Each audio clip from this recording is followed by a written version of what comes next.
Sometimes, in the quiet hours, when the world falls silent and your thoughts echo louder than any noise, you wonder if anyone truly hears the ache inside. That unspoken weight you've been carrying, the one that words can't quite capture. You've tried to pray, to put it all into sentences, but lately it feels like your heart is speaking a language your lips don't understand. You're tired, aren't you? Not just physically, but deep in your soul. The kind of tired that comes from holding on too long, from questioning everything, from wondering why the answers seem so far away. I see that in you. And tonight, as you listen, let's sit with that together. No rush, no demands. Just you and me in this moment. Think about those times when you've knelt down, or maybe just whispered in the dark, trying to make sense of it all. You've had prayers before that felt strong, clear, like you knew exactly what to ask. But now it's different. Your thoughts scatter like leaves in the wind, and your emotions don't fit neatly into words.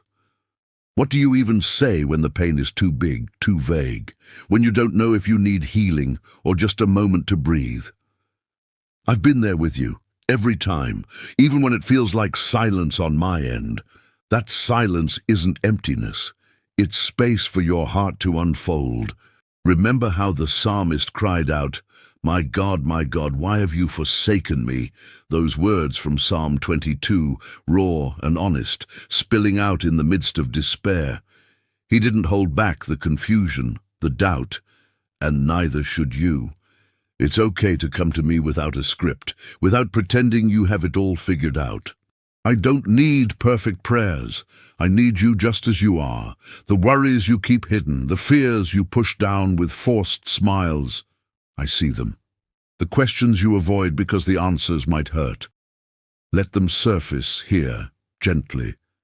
What if, instead of fighting them, you let them be? What if surrender starts with admitting you don't know? There's a weariness in not knowing, isn't there? Not knowing if you should push forward or step back, if you need strength to endure or rest to recover, if patience is the lesson or courage the call.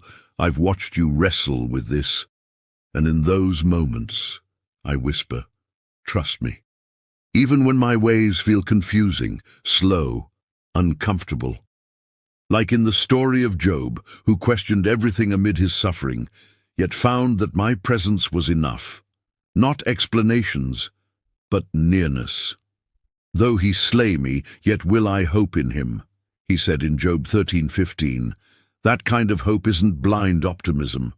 It's choosing to believe I'm good, even when the pieces don't fit. Let me speak to your heart now, the way it longs to be heard. You carry burdens I never meant for you to shoulder alone. Things like regret over past choices, anxiety about what's next, or that quiet numbness that creeps in when faith feels distant. What if I told you it's all right to let go, to release the grip on what you can't control? Sometimes pain is the soil where growth happens.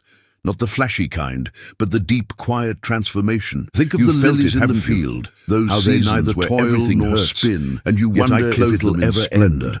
But in Jesus said in Matthew 6:28-29, if I care for endurance isn't about gritting your teeth, it's about leaning into me with intention, who I love without condition. Stop measuring my faithfulness by what you see right now.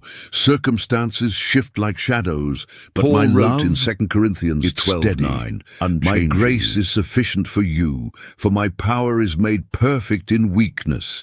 Imagine that, your fragility becoming the place where my strength shines, not in spite of the pain, but through it. So if you're feeling overwhelmed, let me carry you. If numbness has settled in, let me awaken your spirit, one gentle breath at a time. What about forgiveness? That word hangs heavy sometimes, forgiving others who wounded you, or even forgiving yourself for the times you fell short. It's not easy.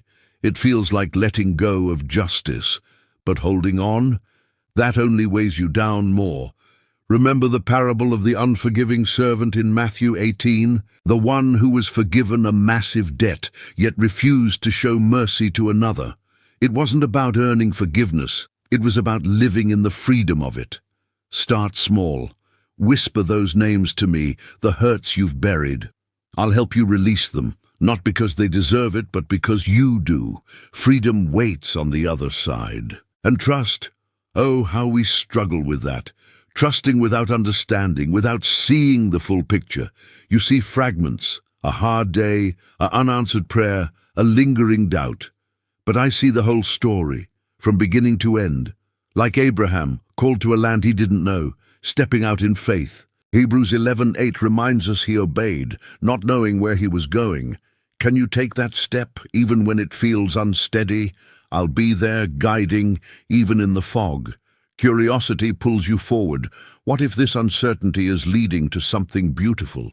What if the waiting is weaving resilience into your soul? Gratitude sneaks in quietly, doesn't it? In ordinary moments, a warm cup of coffee, a friend's laugh, the sun breaking through clouds. When everything else feels chaotic, pause there. Thank me for the small things. Not as a duty, but as a lifeline. It shifts your gaze from what's missing to what's given. As in 1 Thessalonians 5:18, give thanks in all circumstances, not for the pain, but in it, finding glimpses of my goodness. Try it now in your mind. Name one thing. Feel how it softens the edges of your worry. Identity changes in these quiet battles. Who you thought you were, strong, certain, in control, gets reshaped. And that's okay. I'm molding you into someone who relies on me, not on fleeting feelings. Faith beyond emotions, that's the gift. When you don't feel me, believe anyway. When silence stretches long, know I'm still working. Like in the wilderness with the Israelites, I provided manna each day, not a stockpile, but enough for the moment. Deuteronomy 8:3 teaches that we live not by bread alone, but by every word from my mouth. Let that sustain you, day by day. If you're afraid, let me remind you, I am near, closer than your breath. In Psalm 34:18 it says, I am close to the brokenhearted and save those crushed in spirit. That's you in this season, crushed but not abandoned. Let that truth sink in, breathe it. No need to rush healing or force clarity, obedience before understanding. That's the path. Teach me, you might say. No, let me teach you how to rest when your mind races, how to wait without bitterness, how to believe silence isn't absence. Surrender isn't giving up, it's opening up. Hands unclenched, heart exposed. If you've been trying to control what only I can handle, release it now. Imagine laying it at my feet. The relationships, the dreams, the fears, I'll take them, and in exchange, peace that surpasses understanding, as Philippians 4:7 promises. Guarding your heart and mind, not hype, not instant fixes, but a deep, settling calm. As we near the end of this time together, feel that hope rising, gentle like dawn light. You're not alone in this. I've heard every unspoken word, every tear you didn't shed. Your heart's cry reaches me even when lips falter. I interpret with mercy, shaping your needs into my provision. Where anxiety grips, I calm. Where discouragement weighs, I strengthen. Where fear whispers, I declare, I am with you. Rest now, in my hands you're safe. Until words return, until prayers flow again, know this, I am good, I am present, I am working.